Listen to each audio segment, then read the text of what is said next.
थानाय गासै चिरां जिल्ला सिङाव थानाय आरो बिजनी जिल्लानि सिङाव थानाय बर' थुनलाइ आफाद, बर' समाज, फोरोंगिरि गौथुम आरो ट्राइबेल संघ आरो गुबुन गुबुन माहारियारि आफादनि दैदेनगिरि बिथांमोन आरो सिबिजाथाव गेदेमा सानसुमै ओनसोलनि मानाव गेदेर सिबिनां रायजो राजा नोंथांमोन आरो हांख्रायजानाय गासै नायगिरि नोंथांमोन आरो हौवासाफोरनि मोन्नैबो हान्जा सिडली चिरां दख'रा दुलाराय फरायसा आफादनि गेलेगिरि आरो निसिमा दख'रा दुलाराय फरायसा आफादनि साफ्रोमबो गेलेगिरि आरो हाबाफारिखौनो सामलायनो होननानै दैदेननाय रेफ्रि बिथांमोन गिबियावनो गासैनिसिमबो आंनि खुलुमनाय आरो सिबिनायखौ आङो बावहरग्रोबाय। दिनै खोब गोग्गाथाव हाबाफारि आरो बाख्नायजाथाव हाबाफारि बे हाबाफारिखौ लानायनि थाखाय गिबियावनो आङो दुलाराय बर' फरायसा आफादनि जानानै आरो गासै बर' माहारिनि जानानै आङो चिरां जिल्ला दुलाराय बर' फरायसा आफादनिसिम रोजा रोजा साबायखर बावबाय बे मेहेरगोनां बे हाबाफारिखौ लानायनि थाखाय। बे हाबाफारिनि गेजेरजों दुलाराय बर' फरायसा आफादा गेरेमसा बर' माहारि दानायनि जेनाखि हाबाफारि बे हाबाफारिखौ मोनसे मावनो गोनां हाबाफारि हिसाबै लानानै दिनै खामानि मावबाय थानाय जादों। बड'फा उपेन्द्रनाथ ब्रह्मआ बुहुमाव बर'खौ गेरेमसा हारि गायसननो थाखाय सिमां नुदों आरो जोंनो थांखि होलांदों आरो बे थांखिखौनो होसोनानै दिनै जोंनि गेजेराव मालाबा सोमावसारनाय जालांबाय आरो मालाबा जांख्रिखांनाय जालांबाय आरो मालाबा बायदि मैया आरो सोरगिदिं बिथिंनि जौगानायनि थाखाय सोलोंथाइ जौगानाय, हारिमु जौगानाय, गेलेनाय जौगानाय, समाज फोसाबनाय आरो न'खर जौगानाय, रांखान्थि जौगानाय बे गासैखौबो सरजाबजोबनानै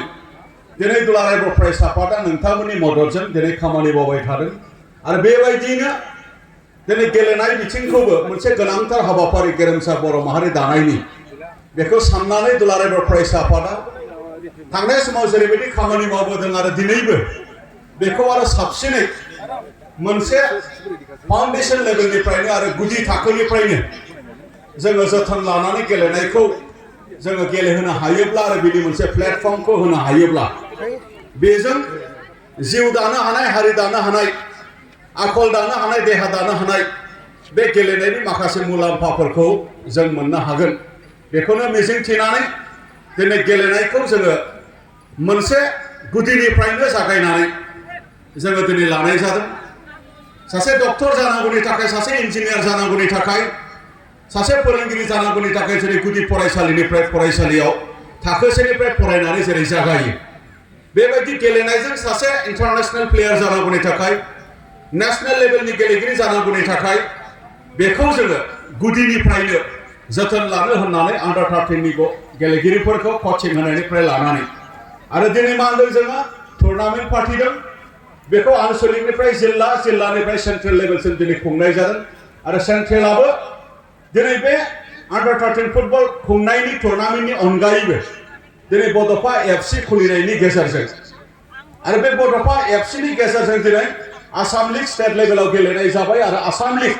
गेलेखांनानै जे बड'फा FCनि जे जोंनि 13 बोसोर बैसो सिंनि गेलेगिरि बिथांमोना दिनै नेशनेल लेभेलाव आई लिग गेलेनो थाखाय थागथियारि जाबाय। बियो जोंनि दिनैनि नैबे फिसा फिसा फोथाराव आन्डार 13 गेलेहोनायनि बियो मोनसे फिथाइ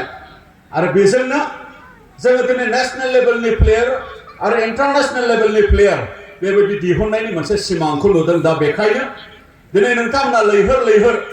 दिनै नैबे फोथाराव गेलेगिरिफोरखौ मदद खालामफैदों बेनि थाखाय आं नोंथांमोननो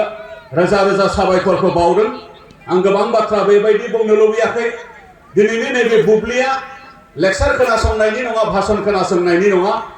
बे बुब्लिया दिनै गेलेनाय नायनायनि बुब्लि। बेखायनो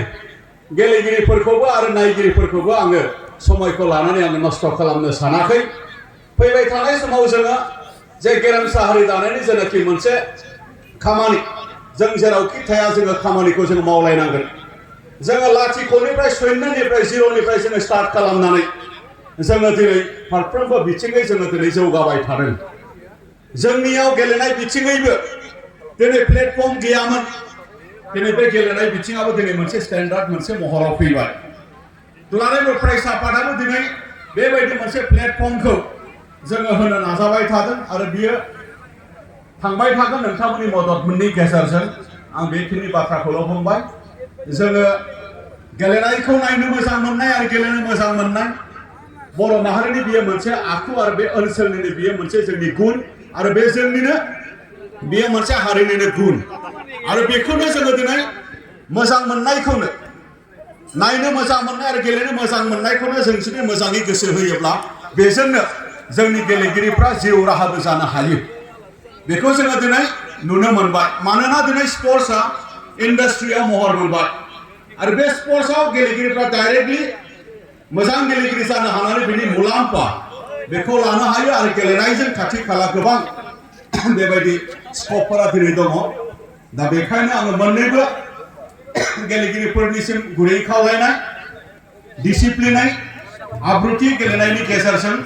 गावखौ दालांनो हागोन फारनैबो गेलेगिरिया फारनैबो हानजानिसिम आङो बेस्ट उइसेस जासिदों आरो अर्गेनाइजार बिथांमोननिसिमबो आङो साबायखर जासिदों आरो गासै नायगिरिफोरनिसिमबो बे समाव आङो साबायखर बावनानै दिनैनि जेनाखि नैबे जोबथा गेलेनाय बादायलायनायनि जिखिनि बेखेवनाय जेनाखि बिबुंथि आं बेखिनिजों बेखेवबाय होननानै फोसावबाय आरो गासैनिसिमबो खुलुमनायजों लोगोसे साबायखर बावबाय गोजोन्थों।